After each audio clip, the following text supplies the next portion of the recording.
Welcome to our discussion of Lewis dot structures. In this video, we'll be determining the appropriate use of Lewis dot structures and learning how to represent atoms, ions, and covalent compounds using Lewis dot structures. So at the end of this video, you'll be able to do Lewis dot structures for individual atoms, ions, and covalent compounds. So what are Lewis dot structures? What Lewis dot structures are going to represent is they're going to represent the number of valence electrons in an atom. So the reason we call them Lewis dot structures is because our electrons are going to be represented by a dot. So one dot equals one electron. And Lewis dot structures can be used to represent any single atom or ion, covalent compounds, or polyatomic ions. We're never going to use Lewis dot structures for ionic compounds because when doing Lewis dot structures, we can only represent bonds that are made up of shared electrons. And since our ionic compounds are formed from a transfer of electrons, we just can't represent those bonds using Lewis dot structures because they're only going to be able to represent covalent bonds. So let's take a look at an example to get a better idea of how these Lewis dot structures work. So our example number one is neon. And remember, Lewis dot structures represent the number of valence electrons. So the first thing we have to determine is how many valence electrons neon has. And from our periodic table, we can easily determine that neon has 8 valence electrons. So our next step in writing our Lewis dot structures is to sort of imagine our element as a box with 4 sides. And that's where we're going to add our electrons. And if you remember from our last unit that electrons are paired in their orbitals. So when we place our electrons on our Lewis dot structure, we want to make sure that they're paired. And it also doesn't matter which side of my box I start on. I could start on the top, I could start on either one of the sides, or I could start on the bottom.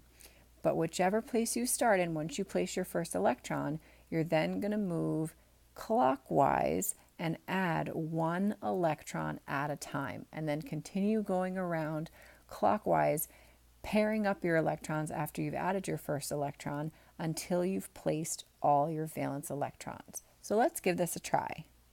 So because I usually like to start at the top, I'm going to place my first electron there. So there's 1 electron, 2, 3, 4. So I placed 4 of my 8 valence electrons, so I have 4 more left to place. So I'm going to continue going in a clockwise direction, but now I'm going to pair up. So there's my 5th valence electron, 6th, 7th, and 8th. And there it is. That's my Lewis dot structure for neon, showing that I have 8 valence electrons, or 4 pairs of valence electrons.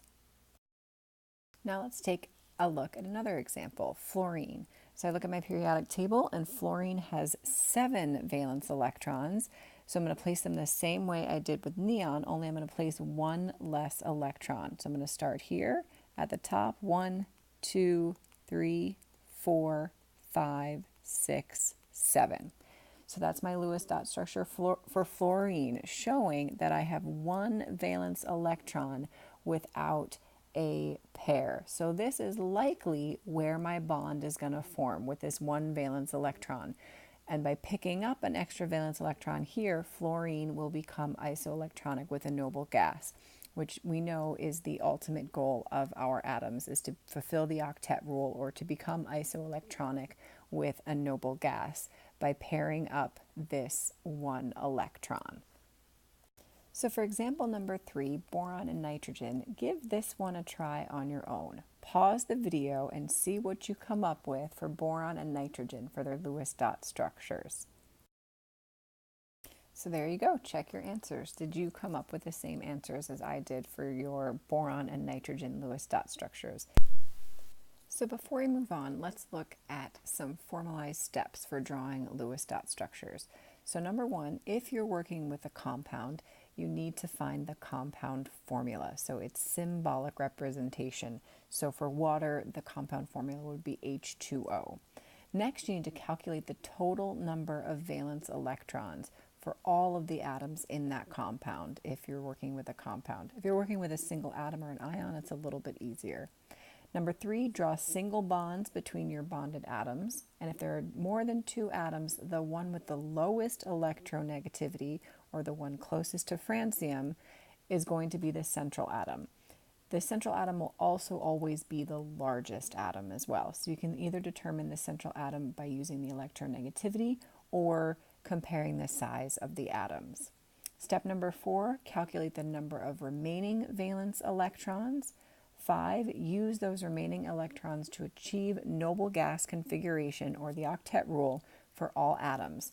And if you need, use double and triple bonds to ensure that all atoms have fulfilled their octet rule. And then finally, number 6, double check everything. Make sure that all of your valence electrons have been placed and that all of your atoms are in their most stable configuration, which for most of them will mean that they are isoelectronic with a noble gas, or have fulfilled their octet rule. This is not always the case, and I'll be mentioning some exceptions to that a little later on.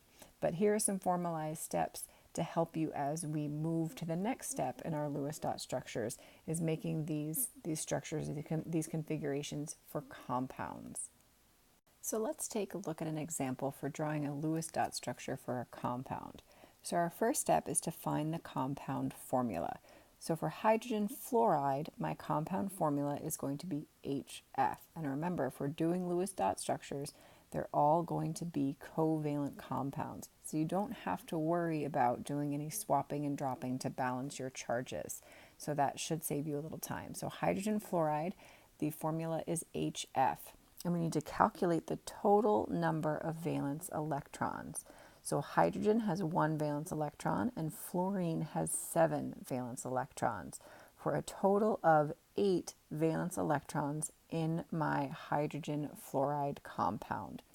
Step number 3 is to draw single bonds between our bonded atoms. And we're going to draw our single bonds as a single line. And that one line represents 2 electrons. Because remember, our electrons are always paired.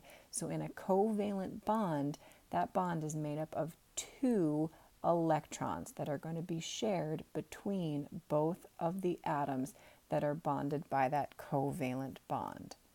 For our next step, step number 4, we need to calculate the number of remaining valence electrons.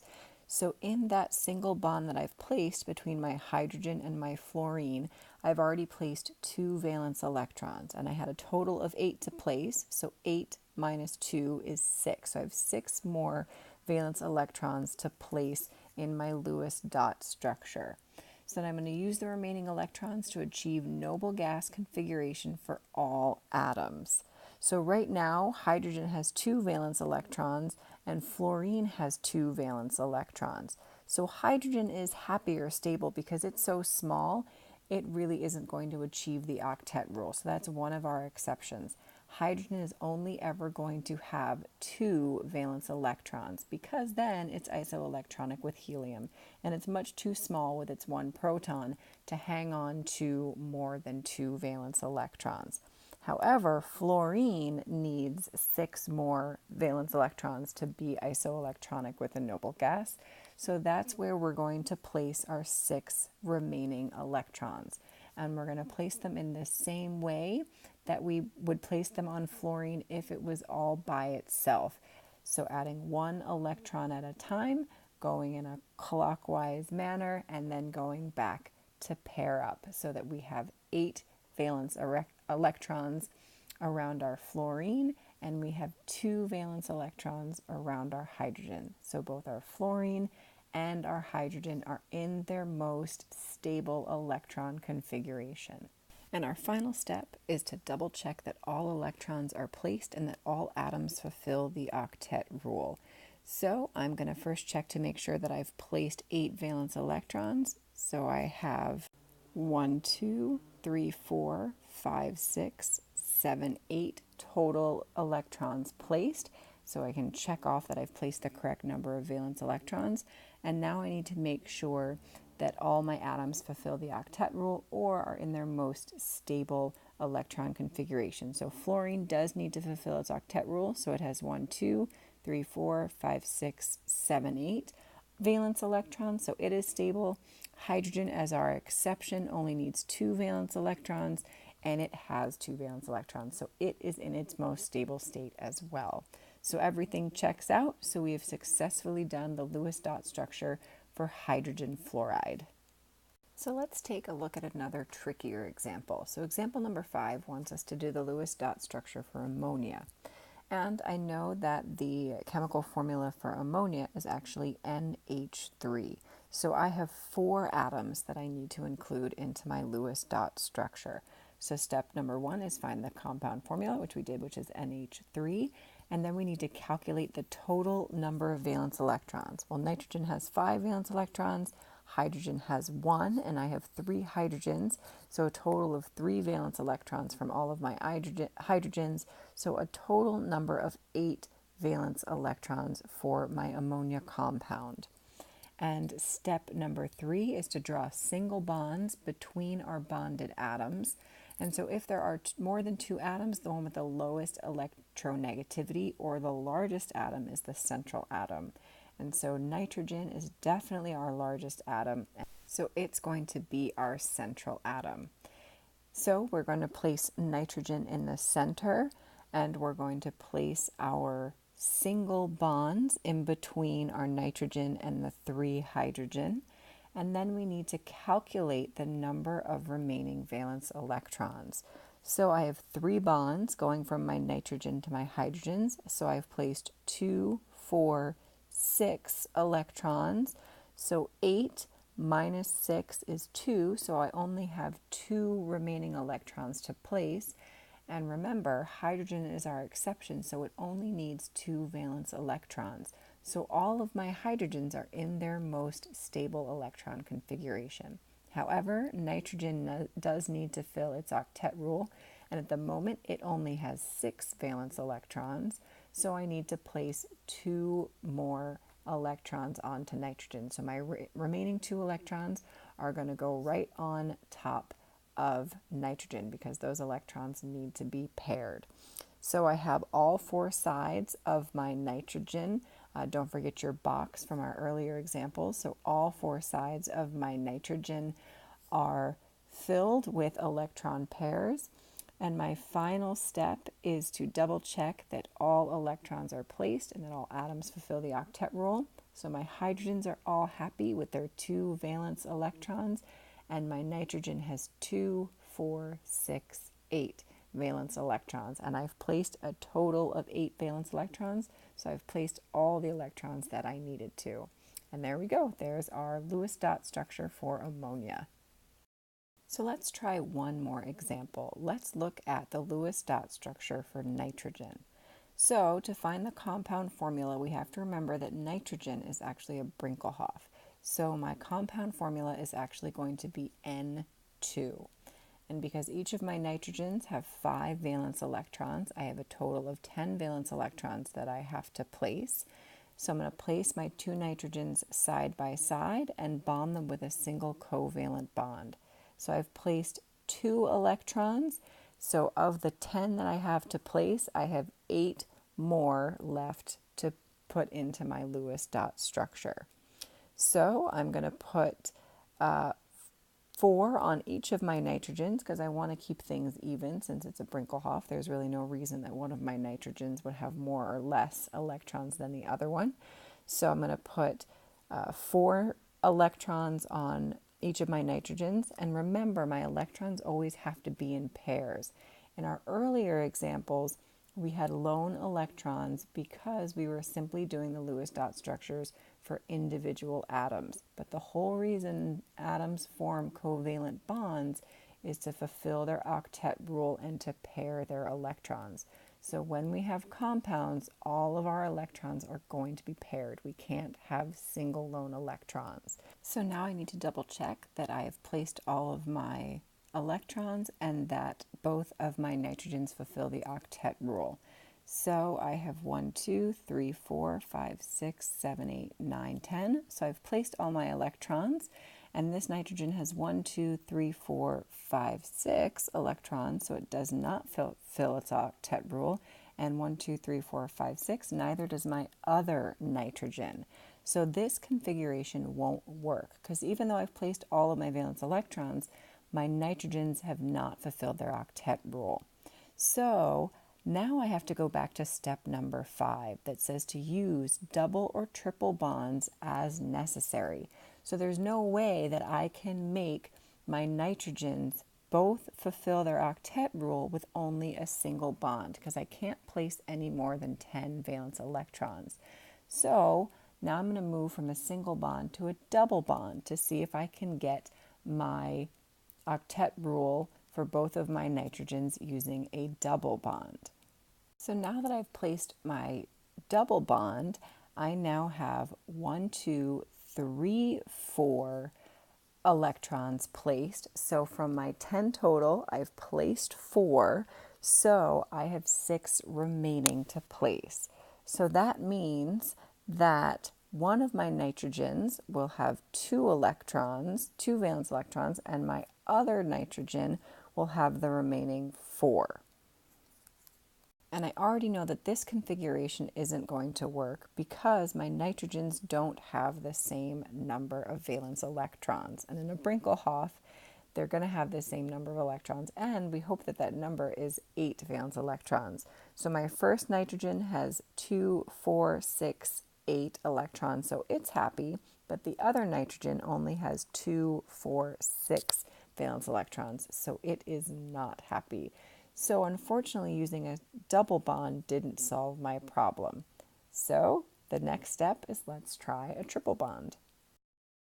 So now with my triple bond, I've placed 2, 4, 6 electrons, so I only have 4 more electrons left to place. So I'm going to place 2 on each of my nitrogens, so my electrons all have pairs. And now I can count. So my one nitrogen, I have 2, 4, 6, 8 electrons, so it has its octet rule fulfilled. And my second nitrogen also has 2, 4, 6, 8. So it has its octet rule filled as well. And I've placed 2, 4, 6, 8, 10 electrons. So I've placed all of my valence electrons, and both of my nitrogens have fulfilled their octet rule or their noble gas configuration.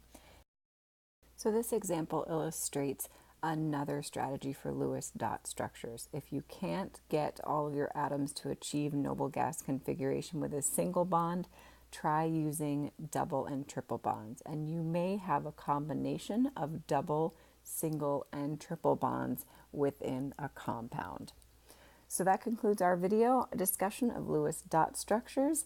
Write down any questions you have and be sure to bring them with you to class.